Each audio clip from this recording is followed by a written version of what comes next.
What is up, everyone? Welcome to It's Been a Week. I'm your host, Ben McDonald, and this is your weekly dose of whatever the hell just happened.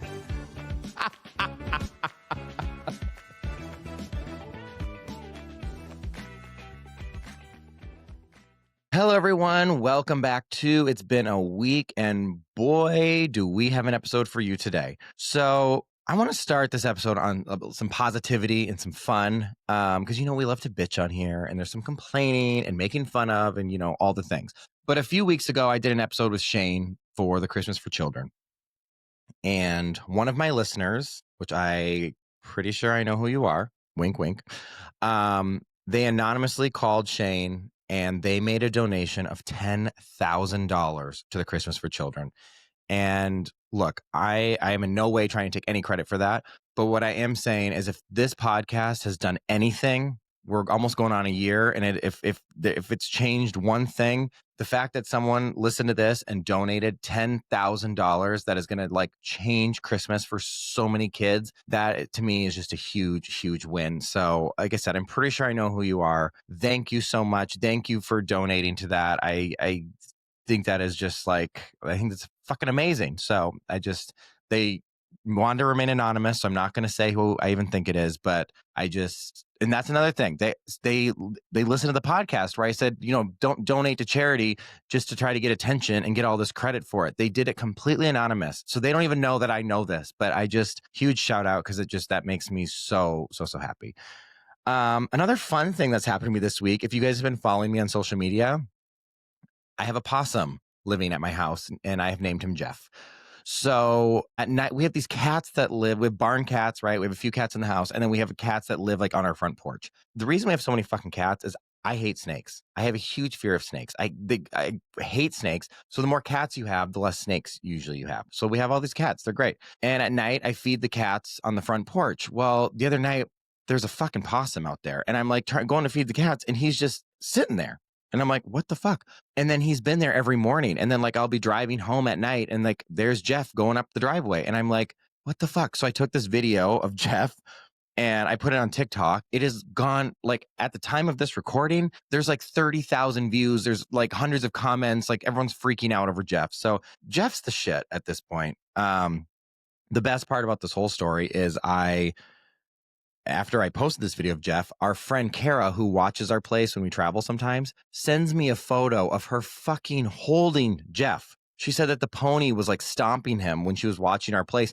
She went out and picked him up. She was holding the possum, holding him. Yeah, I don't know. It was wild. So anyways, Jeff's amazing. Hopefully I'll have more to report about Jeff. And the Christmas for Children thing that just really, really, really makes me so happy. So here's a little disclaimer for this week's episode. It is a little tough. There are some really hard things to hear. There's child abuse. There's hatred. There's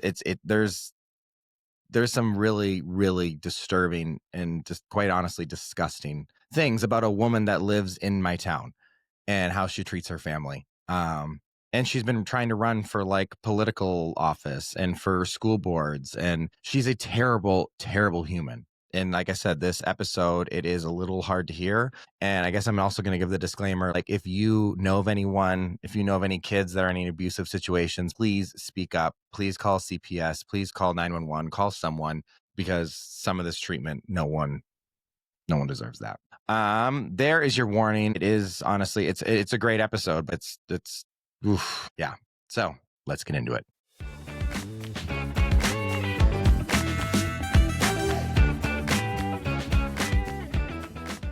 Okay, everyone. So this week's guest is my new friend, Weston, and he has quite the story. We're going to get into all sorts of things. So first of all, how's your week been? My week has been fantastic. I just got back from visiting my best friend in London. So I'm jet lagged. I'm living my rise and grind life. Woke up at 5 a.m., went to the gym, knocked out a bunch of work, and now it's the middle of the day and I have hours and hours left. So I'm doing the temporary rise and grind life. I love London is one of my favorite cities, but I also love when you come back because you're not losing time. You're just up really early. So exactly, you can get a bunch more shit done. It's great. Yeah, 4 days of that. Yeah, that's very not me. So I get to enjoy the taste of the early life for a bit. Mm-hmm. You guys, I learned about Weston a few weeks ago I was at a party and someone had brought you up and brought up, your mom is very involved in politics in this town of Granbury that we live in. And she started telling me your story and, it really grabbed my attention. And then obviously, there's a film and other things we're going to talk about. But first, I just want to get to know you and where did you grow up? What was your family life like? And where, just give everyone an idea of, what your childhood was like. Yeah, I would love to. So, native Texan here. I grew up just outside of Dallas in the suburbs. A lot of things that you think about when it comes to Texas and growing up in the South are very true, very steeped in religion, very steeped in politics. And our particular flavor of Christianity was fundamental evangelicalism. So, a big long list of things you can't do. Music that's not Christian music is banned. Books that don't teach a very specific ideology, and spoiler alert, being gay. And I grew up in this environment where we didn't go to doctors, we didn't get vaccines, we didn't go to schools. I could go to the library, but my mom would maybe pick out a few books and let me pick from what she had previously selected. So very isolated life. And then as time progressed, my parents adopted. So I have a huge family. I have 3 adopted siblings. There's 8 younger siblings total. I'm the oldest. Lived at home till I was about 22. Started grappling with my thoughts on religion, my thoughts on education, and my thoughts on politics in my late teen years, and realized I started to have problems with so many of the things we grew up with. I was like, there's no way that us, this random family that lives in the suburbs, that is so isolated and has all these just quirky beliefs, figured it all out and got it all right. There have got to be answers beyond these walls. At the same time, I'm coming to this realization of going, I am definitely not going to fit into the box of marrying a woman, being involved in church, having a big family. Those are all things that's going to be a real hard hell no for me. And coming to terms with, what does this mean for a family where not being straight is right up there with murdering someone? And I mean, that sounds funny and shocking probably to some of people who hear this, but it's very much so the reality. Well, we go to a home church because even we couldn't find community with local churches in our neighborhood. We're doing home church. Things are getting kooky. Obama's elected, and we're believing he's the Antichrist. And we go out as a family and purchase guns because we think the government's coming for us. Of course, we don't have training, we don't have certification, we don't have gun safes. We're talking about guns just sitting in our closets. Again, 8 younger siblings, kids, all this stuff. And so I'm slowly exiting. I make my way to work at a mega church. Gateway Church is all over the North Texas region.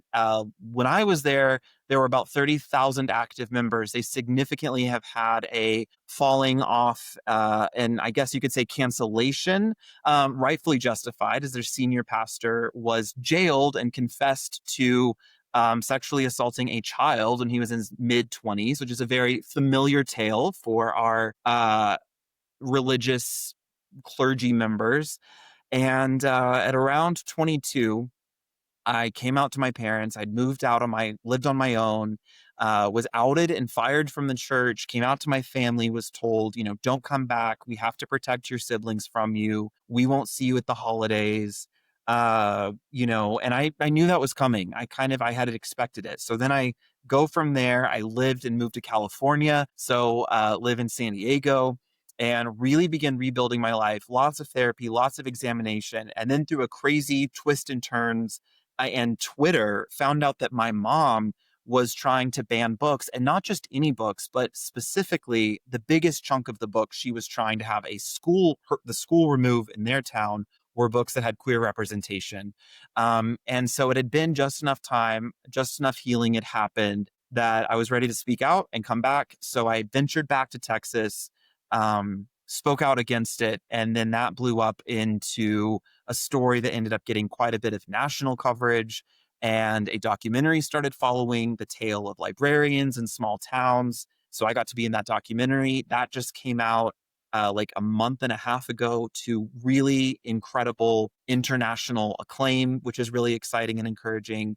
And then that led me to, after I had my school board speech, realized I had more to say, started writing, and am in process with a memoir now covering what it was like to grow up in this kind of small town fundamentalist life through finding my identity in a world where I never saw another gay person, and figuring out what does that mean and how do I find, I mean, it's hard to find yourself, but how do you find yourself, especially when you have no one to look to, or the people you can look to don't look, they're not living a life that you would ever want.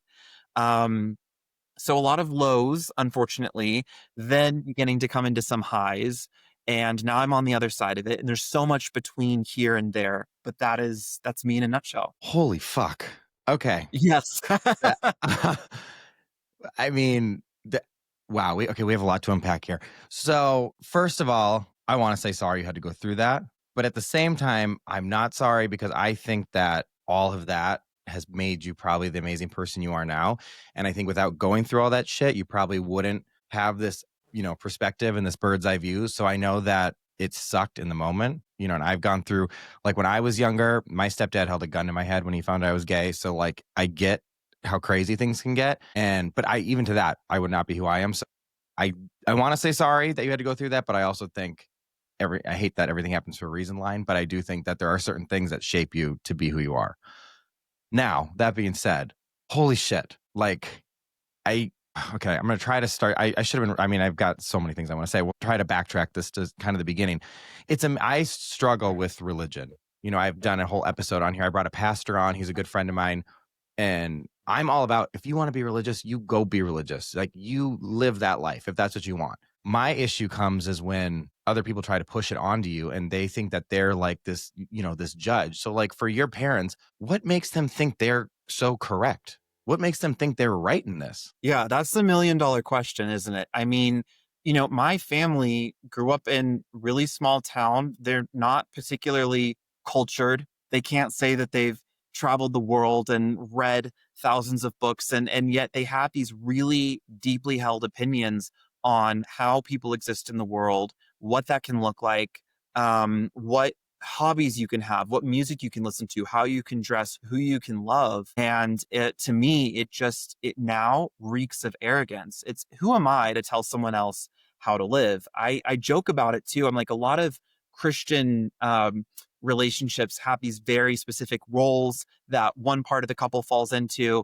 And I'm like, hey, I'm all for your Dom sub kink, but keep it to yourself. Keep it Mhm. out of my, like, I don't want to know about it. I don't want to be subjected to it. And I joke about it. And I say it in a sarcastic way now, but I really don't understand kind of just like, where do you find this audacity to say, well, this is what's right for me. This is what I believe. And that's not enough. You have to do it too. You have to Right. follow these rules. It blows my mind. And I think it's growing up in not exploring the world further than where you're from. I know that the minute that I got out of that bubble, my world rapidly started changing, because when it's all you know, it's all you know. And these things are passed down. And when you watch your mom or your dad live and believe a certain way, they're your caretakers. They've been there since your first breath on this earth. And so these beliefs That's get all you passed know. down, That's what you see. and it's all you know. Exactly. Mhm. I think it's funny, really quick, back to the role, the sub dom thing. I mean, I can't. There's so many people that will look at like my husband and I, and they're like, "Okay, so who's the wife in this? Who's?" And I'm like, first of all, I'm not put in any kind of a box like that. Like, first of all, I had a comedian on this podcast a couple months ago, and she put it perfectly when she was like, as soon as you say that, she goes, people immediately go to, what do you do in the bedroom? Which is Yeah. like, when you think of a straight couple, you don't meet them and go, what do you guys do in the bedroom? But with the gay No. couples, they immediately, that's where their brain goes, which is so funny to me. Um, but yeah, Yeah, no, how are we in the year of 2025 and we're still asking that question? And it's really a reflection of, I mean, especially again in the Christian world, they're sex obsessed. They're always talking mhm, about it. They're always tiptoeing around it. They don't use on the nose language, but it's crazy now living the life that I live now, that's very open and very different than what I grew up with. Sex and talking about more adult or explicit topics actually feels like it's less than what I grew up with at home. We were always taught about stay pure and you're going to have all these thoughts, so you have to fight them, and porn is going to be everywhere and got to stay away from it. I mean, it was always being talked about at the same time without being talked about in an actual practical way of like, what does it mean to have safe sex? Or what do you need to know about relationships and consent? And what does it mean to actually form healthy connections with people, whether it's romantic or friendship or in a family dynamic? Yeah, and what's the big issue with having knowledge? Like, I think it's amazing to go and learn about if I go learn about Muslims and Jewish people, and it's if I go learn about Muslims, I'm not going to become Muslim. I'm just going Right. to learn about it. Like, I want to understand it. If you go learn about being gay, that is not going to make you gay just because you learn what it is. Like, it's Exactly. it's amazing that they think just knowing something, it's like it's contagious. You're going to become that. And I also Well, and think it's like I'm the textbook example of that because I grew up in a world I didn't see a gay person. I wrote about this experience of seeing probably I was driving. I was like 17, maybe with a learner's permit or 18, and seeing a barista with a pride pin. And I was like, holy shit, there's like, I know what that symbol means. And you're here, you're working a job, you're interacting with people, like you seem well enough, like off. And I grew up completely. So whenever people are like, "Oh, we don't want to confuse children. We don't want them to see books with gay characters or TV shows with gay characters." I'm like, You don't understand. All I saw were straight people, and not only straight people, but in very heteronormative roles. Boys wear blue, girls wear pink, boys drive trucks, girls do ballet. That's all I saw, it and didn't yet make you straight. it didn't make me straight, and it's literally all I knew. So it's like people, our taste, our preferences, it's as simple as what we like to wear, the food we like to eat, that it's just kind of an innate human thing. And that being influenced, all it did was delay the inevitable. Because if Right. I would have seen that representation, I would have gotten there a hell of a lot faster. But it was always who I was. Instead, I mean, you and I, we're lucky to have made it to the point that we have and to have a life that we're proud of and happy of and that we enjoy, because not a lot of people can survive that pressure. Many people succumb to that. Even for me, considering taking my own life and going, this is too complicated, this is too heavy, I'm too different to fit in this system, and thinking maybe it would just be better if I wasn't here, which of course isn't the case. But making it through that to the other side, you realize the representation is truly life-saving, because surviving in a world without that is a really hard, if not impossible, feat. So that's my other thing is these Christians, if there's literally people that are killing themselves because they don't feel like they should be here, they're better off not here. Is that really what the Bible is teaching you and what God want? Like, if someone offs themselves because of how you made them feel, are they like, oh, good, I accomplished my goals today. Jesus is going to love this. Truly. I mean, it's think about, the truth stands on its own and lies crumble. So I think I can have influence over someone to a certain degree. I do believe that, but I don't Mhm. think it'll stick. I think we all know what we believe, even whenever it came to my education on like racism and America's history, and even my views now on like capitalism and politics and things that are so different. That was always in there. I just didn't have the words for it. I knew that I cared about our environment and our planet. Like that was always there. I just didn't, it took someone else speaking it for me to find it. So I think for me, even with I have 8 younger siblings that I am allowed to reach some of them now because they don't live at home anymore, but they're younger ones that I can't truly reach or talk to. But it's funny because my parents have this idea that I'm going to come around and be like, you can be gay, you can love yourself, you can be whoever, whatever. But it's Mhm. like, I don't think, I think that you can't truly influence someone, at least permanently.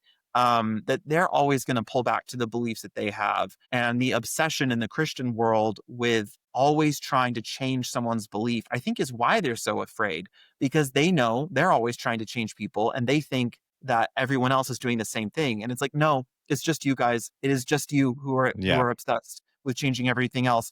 Most of us really don't give a shit. And like, Right. I just want to be happy and left alone and able to work and And have fun.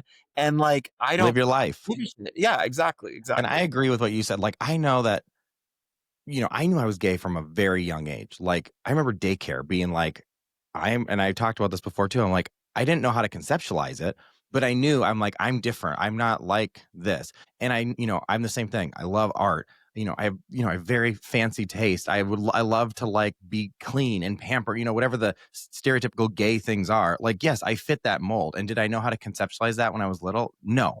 But also, when they're so worried about these kids and this, kids are not stupid. Kids are so connected now. Kids are on TikTok. Kids are way more connected than we were, and we knew when we were kids, how things work. So just to like try to shelter someone and not let them see a gay couple, like that again, that's not going to solve anything. And also for these religious people that are like, oh, it's such a sin, it's such a horrible thing, then don't be gay. If Truly. you think being gay is going to send you to hell, guess what? Don't be gay. But me being gay is not going to affect your getting into heaven. Yeah. Yeah. So And what? that's, I mean, I had a conversation like that with my parents. I was like, look, I hear you. I'm an adult. I hear your concerns. I hear your religious beliefs. I'm taking responsibility for that. And like either way, if I followed this path you wanted, I would still be fantasizing about the life that I really wanted. Mhm. And in Christian beliefs, it's taught that if you are thinking hateful thoughts to someone, that's just as bad as actually hurting them, which is a really faulty argument. But in Well, our world, I was like, look, I either will pretend, but I will still want this, and then I'm doomed. So why not just truly be who I am, which is a funny way of getting back around to being more authentically Christian, using heavy air quotes, by living true to what I think and not because I'm afraid of being damned to hell or because I'm hopeful for a glittery golden palace when I die. My beliefs and my actions and my choices are coming from my heart because they're what I want to do, not because I'm afraid of something or hopeful to try to earn something. mhm, And yeah, it's the desire for control is really something to be studied. And it also comes around to I think that can be very unhappy people because they've spent a life of saying no. And when they see someone that's willing to say yes, they resent that freedom. And it's like, oh, like totally. bestie, you don't have to live like that. It's never too late. You can change your mind. But a lot of the desire to control others comes from this idea of like, well, I've always said no. I've denied myself. I've done this. You should be able to do it too. And I Right. resent that you're living free now. They want to And dim your light. exactly, absolutely. And like for me, my God, whatever I want to believe, I think he made me the way I am. My humor, my funny, my crass, my sometimes inappropriate humor, he made me that way.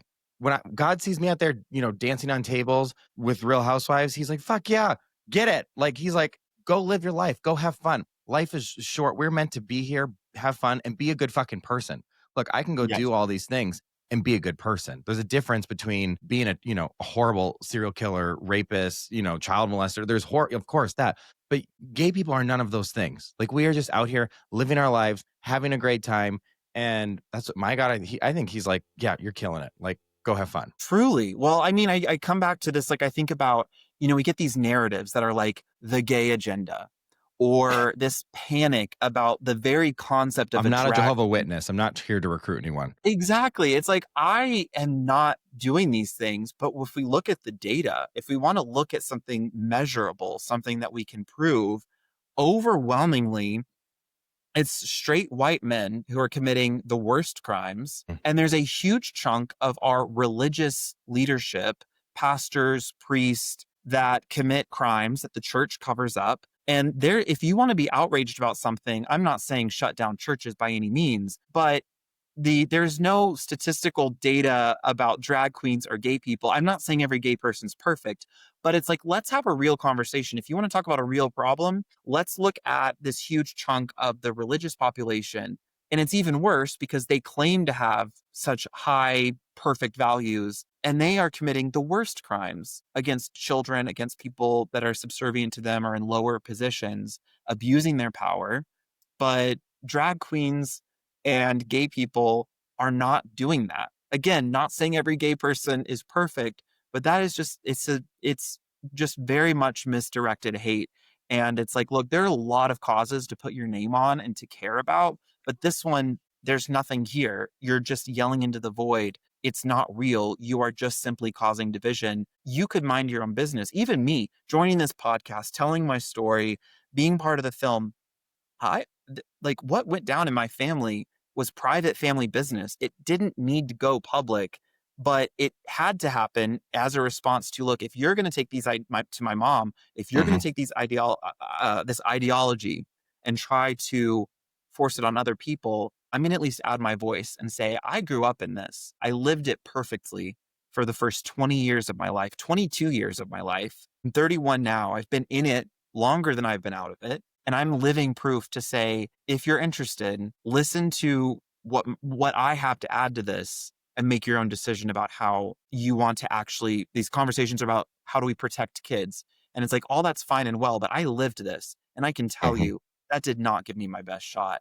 And I would really strongly urge parents to consider a different way. And what a gift for parents to have open, honest communication with their children. You mentioned earlier that kids are tough. I was very aware of that. I knew I'm ready to have this hard conversation. But for whatever reason, it's my mom and my dad that can't have it. And so it's like almost these mindsets are insulting to their own children that treat them like they're babies and like they're incapable of processing difficult concepts. Yes, they're difficult concepts, but what a beautiful thing as a parent to have trust with your child and go down these roads of hard conversations with them because they're having the hard conversations whether you're there or not. It's going to happen. And if you Hmm. want a shot at being a part of it, then you better take it, but they're going to find answers, whether they're good answers or bad answers, accurate information or misinformation. They're doing it already. So do you want to be a part of it or not? Right. And they totally missed out on that. Hmm. And, I don't understand the whole sheltering of people and not letting them learn things. Cause like I had a friend, one of my best friends growing up, her parents were so strict. Like she had to, play piano every day, go for a run every day, read 30 minutes of a book it was like so regimented, so strict. She can, never do anything. She ended up 18 and pregnant on drugs, whatever. And now she's honestly like the best mom in the world. She has totally departed from her family. She's made a life of her own. So I just think sometimes when you try to keep that leash so tight, all it's going to do is bite you in the ass. 100%. And that's, I mean, we live in a very cold reality. There's not just an abundance of great jobs, an abundance of like great, cheap, affordable housing. Like you really have to, like, it can be, reality can be really cold. And so for myself, I'm incredibly privileged and lucky to have been able to find a job and thrive in the world and have the opportunity to live in California and do all of these things. But when I look at the reality my siblings are living, they're being prepared for a world, but it's just a world that doesn't exist. It's a fantasy. And so they hit this transition of being a teenager, being in their early 20s, and being so far outside of what it really takes to thrive in the world because of this sheltering. It affects how you socialize, your self image, your ability to connect with other people. And of course, that affects everything else in your life. So again, the conversation coming from the protect the kids folks is really compromised because it's like, if you really care about your kids, wouldn't you prioritize helping them be as ready as they can be for life instead of keeping them completely sequestered and submersed as a child in political extremism and religious extremism?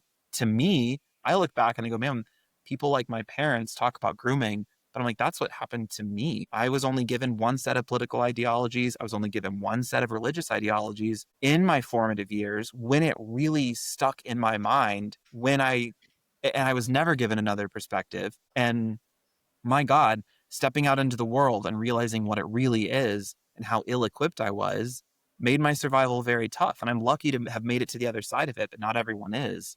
I'm always grateful when I see parents who are willing to walk these roads with their children and say, well, fuck, I don't know all the answers. I don't understand this. That makes me uncomfortable, but let's try to find an answer together. Let's figure it out together and building trust between the parent and the child, instead of saying, well, we don't understand it, so it must be bad, look away. It doesn't work. Absolutely.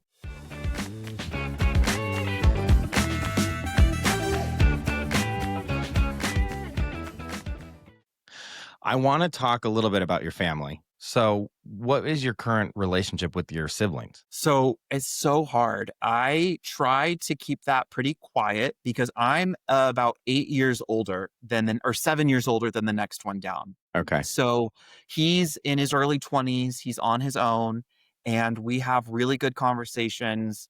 And I'm really proud of him and the life that he's building. I also see the effects of how our upbringing have made things, I think, in my own words, harder on him and his adjustment into life than it needed to be. But at the same time, even if you're dealt kind of a shit hand, it's like, cool, what are you going to do with it? Like Right. you can't wallow around. What are you going to do with it? But I'm really proud of him. He's a really hard worker and we have a great relationship. And then the rest of the ones on down, I mean, we're getting down to 19 and younger. Mhm. So they are in a very interesting place with their relationship to my family, my mom and my dad, finding themselves. I will say my mom will publicly say that she has one child who's off track and 8 children who are on track. And by on track, it's aligned with her ideology. And that's simply not the case. A lot is happening under the surface and behind the scenes as my siblings find out who they are. And I'm really proud of them because it's really hard, especially as the divide has gotten more extreme. I went down this road at 22 or 21 and a half, something like that. And some of my siblings that are even younger in their late teens are um, at an interesting crossroad and processing ideas that I wasn't ready to process for like 5 years past where they are. So Mhm. they're in between. Um, and there's just a lot more going on under the surface. But the ones that are in their teens, I'm able to communicate with in a very limited way. And then the ones that are under, I'm not allowed to communicate with at all at this point. Wow. The ones that you can communicate with, would you say they're accepting of you? I would say that we have a very amicable communication style. And then my next brother down, yes, absolutely. The ones below that will stay in touch. I mean, there's only 2 or 3 that I'm thinking of right now. Um, but they are still in a big phase of questioning things. So they're not speaking out publicly, but a lot's Mhm. going on under the surface, and I'm really hopeful. It's really hard to leave that kind of environment. And I think it's likely that I mean, there's 8 freaking kids. There's a Right. really good chance that some of them will stay and some of them will leave. And time will tell. And as much as I've had a story to tell, they are going to have one just as big, if not even bigger and crazier, because things have definitely kind of descended to madness over the past few years in a way that I never anticipated. How so? What do you mean? So I come out to my family and am really swiftly cut off. And then we grew up in a city called Bedford near the DFW airport. So we Mhm. were in the suburbs. We were fairly isolated, even though we were in the city. But at least I was kind of getting out and I was around people. Well, since then, my family moved to Granbury now, and so they live in a really kind of remote part. So it's very hard to even go into town unless you can um, like drive. There's no public transportation or I don't know, probably not even Ubers. And I have siblings that are 18, 19 years old who could and should have driver's licenses, but they don't. They don't have any ID other than like a birth certificate, or a passport maybe. But they can't drive. There is technically like a family phone that they have access to, but I mean, you can kind of imagine the dynamic of actually being free to access. So, and they don't have jobs, not even part time work. And so they're really dependent on my parents. They're not involved. None of my 8 younger siblings have ever stepped foot in a public school.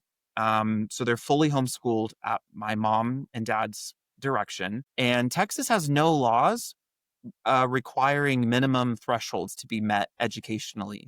Reading, math, history, any subject, if the parent is happy with the education, that's good enough for the state of Texas. Parental rights are a huge conversation in southern red states like Texas, states that also rank the lowest in education, rank the highest for federal assistance, receiving federal assistance, have the worst healthcare. I mean, you kind of go on and on. And they talk about parental rights, but what's often left out of the conversation is the rights of the child to receive a good education. And it's like, how do you balance that? So, Wait, so these as kids if though, they're like home all the time. all the time Like they they try don't to go to a, they don't go to the they movies. They were don't go to like hang out with movies aren't friends. allowed. We had a television growing up, but it wasn't connected to anything other than a DVD or VHS player. So any media we had was vetted by my parents, and we would just watch the same things over and over again. We weren't allowed to browse television channels or go to the movies. In fact, a story my mom is infamous for is the poop brownies story, where when I was right before I moved out, I went to see one of the Marvel movies like Captain America, good guy superhero fighting against this character that's kind of based on like literal Nazis and like Hitler. And she didn't like that. Mind you, I'm 22, driving and voting and coming into adulthood. And so she baked poop from my dog into brownies to teach me a lesson of a little bit of bad ruins the good. Because my stance, I was like, I'm just going to go see the movie. Maybe there's something you don't like about it, but like, it's fine. I'm hanging out with friends.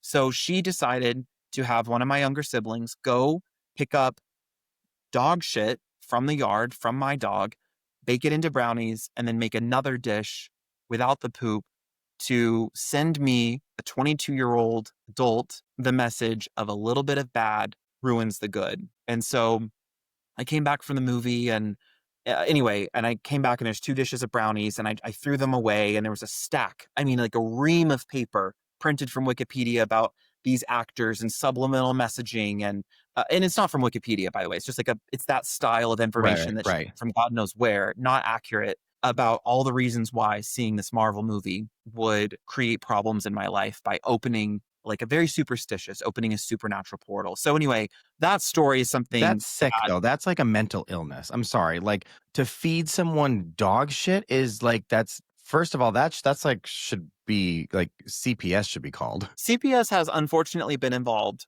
more than once. And a good point of clarification, the story has, as it's made its circles, has grown from the version that I told. No one was given the brownies. No one ever ate them. So I do like to clarify that. But to do that and to bake them and to put it in our actual kitchen bowls and our pans in the oven and the house smelled putrid. Like my mom likes to call it a fun object lesson. No one ate them. People have actually, that story has made its way through the rumor mill and has turned into, oh, you fed your kid pot brownies and you forced them. I mean, it's gone crazy. But that's kind of an example of the mindset and how people like my parents think and how they think this is helping my child understand morals. This is preparing them for the world. And it's not. And so now that that story's gone public, my mom has been infamous in Granbury. Even before I spoke out publicly, she had started making a name for herself because she was harassing school board meetings and they have, public comments. So anyone in the public, you don't have to be a parent of a kid in the school.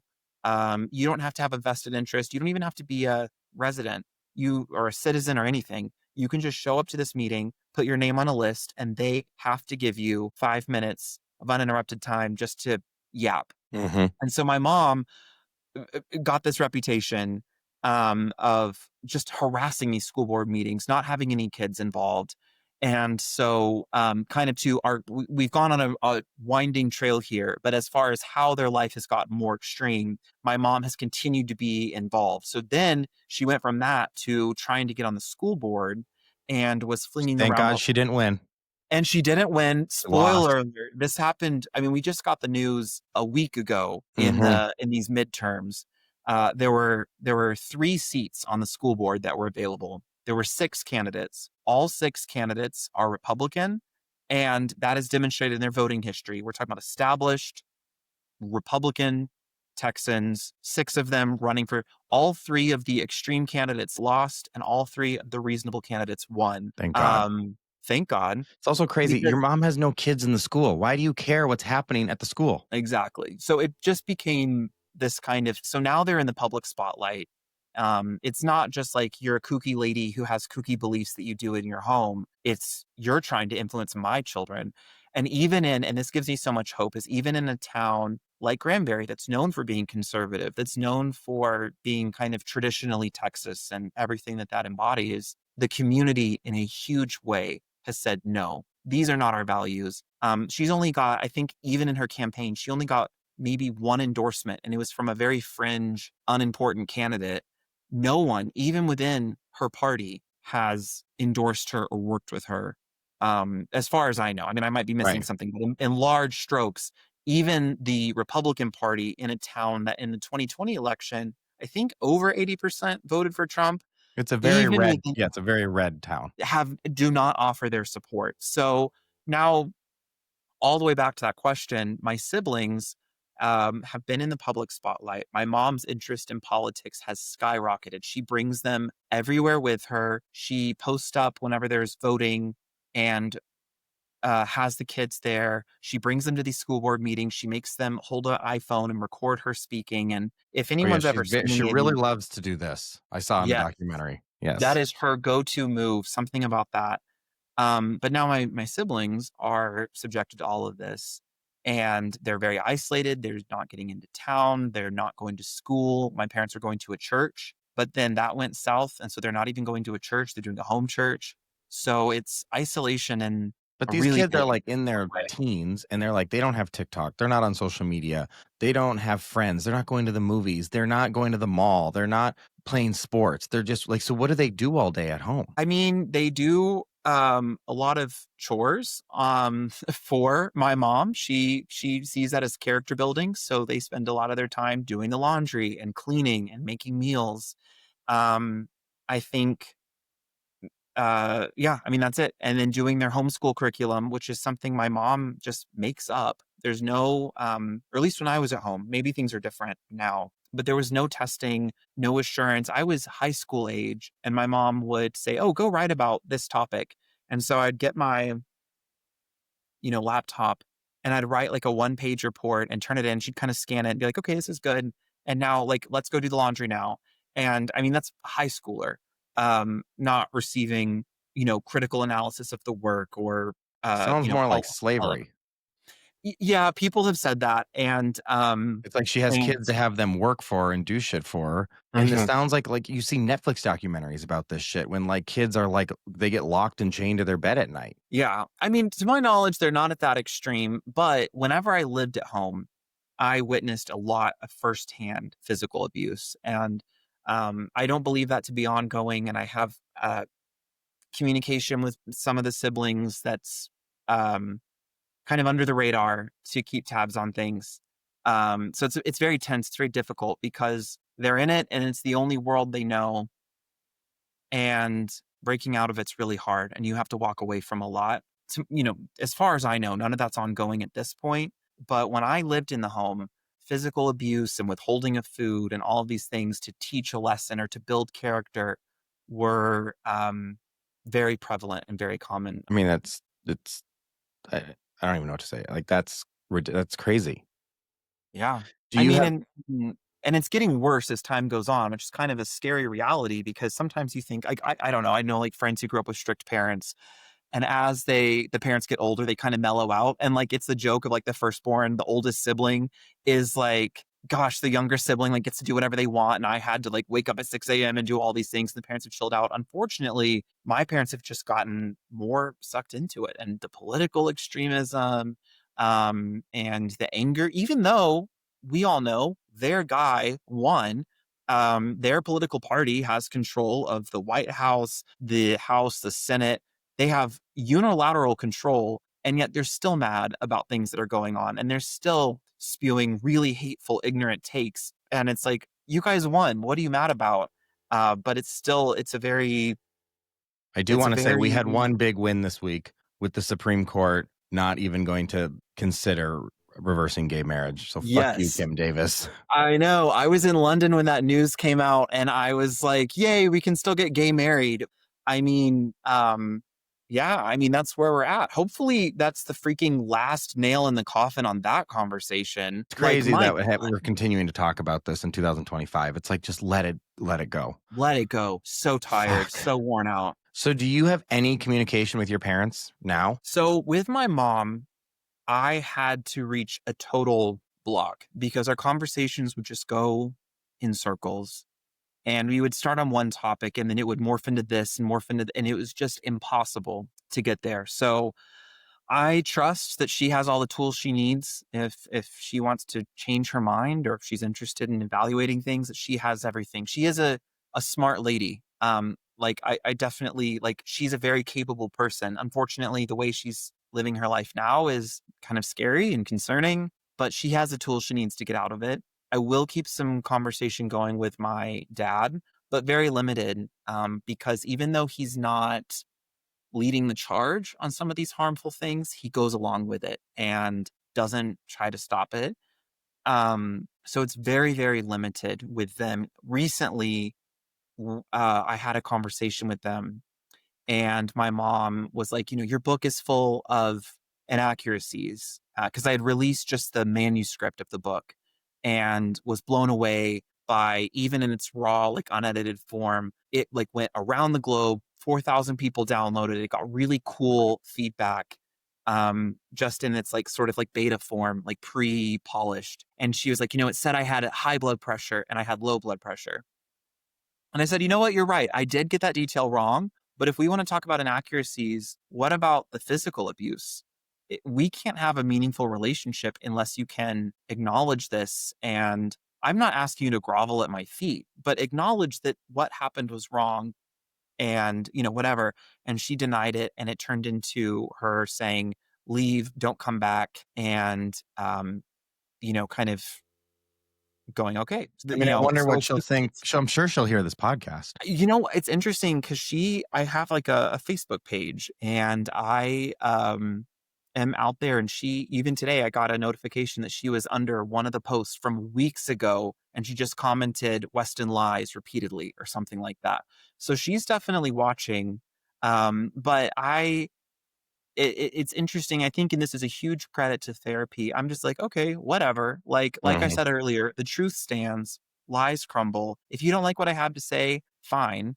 Um, like, I'm not here to please everyone, but my message isn't for my mom. I think if I was still trying to like win over her specifically, I would either be dead or like a horrible, stressed out, anxious mess. Like, my message now is for people who are curious to listen, because like my they have the tools they need. If they want to get better, if they want to change what they think, that's cool. I'm here for the people who want to listen. Even like the election, I made a video talking about my mom and being like, hey, I grew up under this person, and I really don't think that she's well suited and qualified to be on a school board, overseeing thousands of students. I think it's 7 or 8,000 students, managing a multi-million-dollar budget, but also, like, the voters are gonna make their own decision. I'm just here to speak to those who will listen, and that's where Mhm. my focus is now. So, Yeah, we'll see I how it don't plays. think you'll ever change.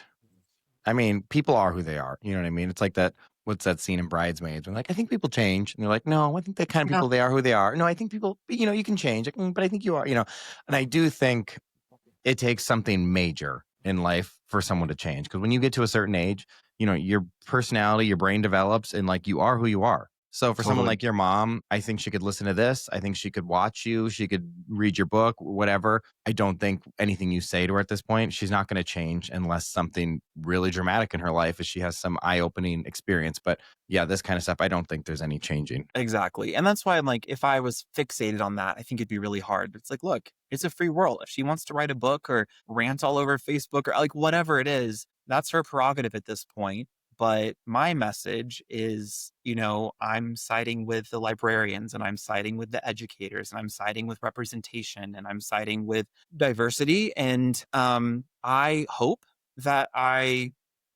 don't regret what I say or what I do, but, I want to live from my heart. I want to live authentically. I want to encourage these things and know that, at the end of the day, I can rest easy knowing that I'm advocating for what I really believe in. And really, that's just kind of letting people be, and Mhm. not harassing people, and being pro education and pro science. And it's like, if that's what my take is, um, then so be it. And I think it feels like being on the right side of history. And maybe I'll change little things here or there as time goes along. But I really hope the lasting message that sticks and that stays is one of acceptance, of curiosity, of listening to other people's stories, of making peace with things that make us uncomfortable, and going, that's not for me. So I'm just going to leave it be. I'm not going to actively try to tear it down. And being known for, I would love for people to say Weston's the kind of guy who wants to build something up, not tear something down. And if that's how I live, I hope that, time will tell, right? Time will Yes. will uncover everything. So I take a lot of peace in that. Also, to piggyback, I think you are being the person you didn't have. For those That's people out there that you didn't have, you said there was no one that you didn't know other gay people. There was no other representation. So hopefully someone listening to this or someone sends this to someone or someone knows someone going through something because there's probably, we're talking about your family, which is microscopic in this world. There could Mhm. be so many other people out there that are going through the same thing or something similar or feel the same way, so maybe they'll listen to this and it will give them an ounce of hope and be like, oh shit, I'm not the only one, because you thought when you were younger you were the only one until you saw Starbucks pin with the rainbow on it. Yeah, I mean, and it's realizing like just that's my goal is helping people not feel alone and not feel shame for, I mean, bring back shame. I think there's a handful of people who should feel shame, but for who you Like your are, mother. like my mother, I do think that would be a moment of reflection would be very helpful. Um, but yeah, I had this moment because I was like, not to like flex having a good life, but I have a life I'm really happy with now. I'm married. I had this incredible life that younger me would have never pictured. And it'd be so easy for me to just be like, fuck you, fuck Texas. I'm going to go do this and, whatever. But I had this moment where I was like, I think about my grandparents and how they lived through so many human rights movements. And when I look back and go, what did you do to support these? The answer is nothing. And I kind of contrasted this to I think there will be a moment where at least one of my siblings someday will say, you knew how bad things were. You knew, what did you do? And I have to have an answer for them. It's Mhm. accountability to myself, but it's an accountability to them to go, maybe all 8 of them will stay aligned to my parents. That's okay. I want them to live and be who they are because it's who they are, not because it's who I've wanted them to be or my parents or anyone else. But I had that moment of like, I'm accountable to them. And there will Yep. probably come a time where they will say, you knew, you were privy to this, you saw, what did you do? Did you just go, not my problem anymore? Or did you try to make a difference? And that's kind of what guides me is thinking about, yes, it's hard. And yes, it stirs things up. And yes, it's probably, at least in the short time, made some aspects of their lives harder. But I hope that it gives them this ability to know I can stand alone. I can stand up for what I believe in. And if I disagree or if I want to change my mind, I can do that. And Mhm. if it helps someone beyond my siblings or someone else to take courage to speak up for what they believe in, then what an honor and how hard it's been, but how worth it is to know that it's anyone else, even one person, gets a little closer to being able to stand for what they believe in and find a voice that others might want to silence or take away. Yeah. I think it's very cliche, but I think it's very true. I think you are, like, I even have chills saying it, but you are like proof that it does get better. It 'Cause can. I I and mean, I know there's like, "Oh, that's such," like, people hear that and they're probably like, "Fuck off," when you're in the thick of it. But, like, listening to your story from the beginning to this now, it's like you have a husband, you live between Mexico and California, you're traveling to London to see your friends, like, you broke out of this disgusting torture, like, hellhole, and you have literally, like, you saw the light at the end of the tunnel and you came out on the other side, and I think that's amazing. I'm grateful and I feel a lot of hope because like I said earlier, I've been on the other side of this for less time than I've been in it. So I can't wait to meet myself in 10 years at 41, 42, and then hit that halfway point of like half your life was here and the other half. And I'm really excited to meet future me because my God, this has been the hardest and the most devastating.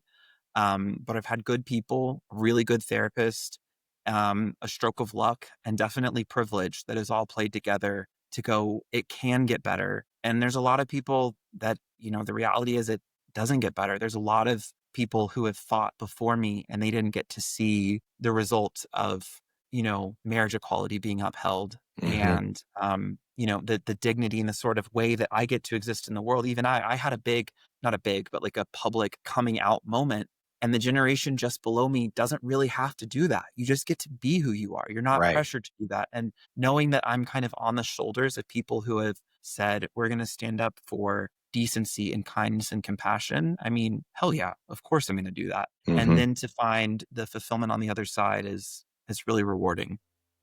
Well, first of all, when your book comes out, you need to let me know so we can share that with everyone. Maybe we come on to another episode when the book is out. I'm going to link all the information for the librarian movie so that everyone can get on board with that movement and go see it and request it. But I want to end this. Well, first of all, I'm also so glad I met you. It was so good to hear your story. I think this is going to help a lot of people. And I think now we're going to be friends. So when you do come to Granbury, or when I'm in California all the time too, but I want to end this on a positive, happy note of like, what are you looking forward to in 2026? I love that. Well, one, thank you so much for having me. I can't wait. We'll come back to Texas. Maybe I would love to do another screening in Granbury because they had one. And for security reasons, they didn't advertise it. It was all like old 2000s Hotmail style of like forwarding the invite to your friends, but Yes. with no advertising, just word of mouth. It was completely sold out. I heard it was incredible. I couldn't make that particular screening, but I think if the book comes out, doing like a launch party or something kind of back at the ground zero would be an insane full circle moment. Um, but right now, what I am looking forward to the most, well, going back to the book, I have a fantastic editor now, and I'm in really good talks with people that are in this space. So I don't have any formal announcements right now, but I'm very excited to see that work um, keep moving forward. Um, and I'll be entering the second year of marriage in 2026, which I'm really excited about. It's been a very good, um, it's been really beautiful so far. And again, something younger me just could barely picture, if not picturing it at all. Mm. So that's something that's really exciting.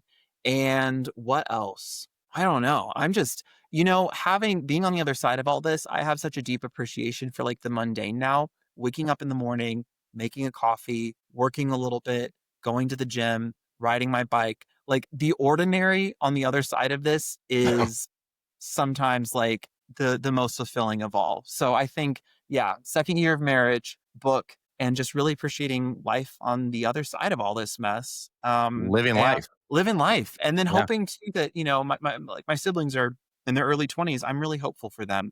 They're smart and they're strong and they're persistent and they're in a precarious place. It's very serious. But I'm so hopeful for them. I'm rooting for them. And I've made it really clear that to them that I'm rooting for them. I'm here to be in a relationship with them as much as they want and as much as they're ready for when they're ready for it. And I can't wait to see the people they become. And I don't know if it'll be as soon as 2026, but I think in the next years we'll be seeing some really powerful stuff coming out of Granbury. Great. Well, thank you for coming on. It's been a week. Thank you for telling your story. I can't wait to stay connected. I have wishing the best for your siblings, and I hope that they get out of that. And just to say something bitchy, I hope your mom gets head lice. I hope she just like fuck off. And for everyone else, I will see you next Tuesday.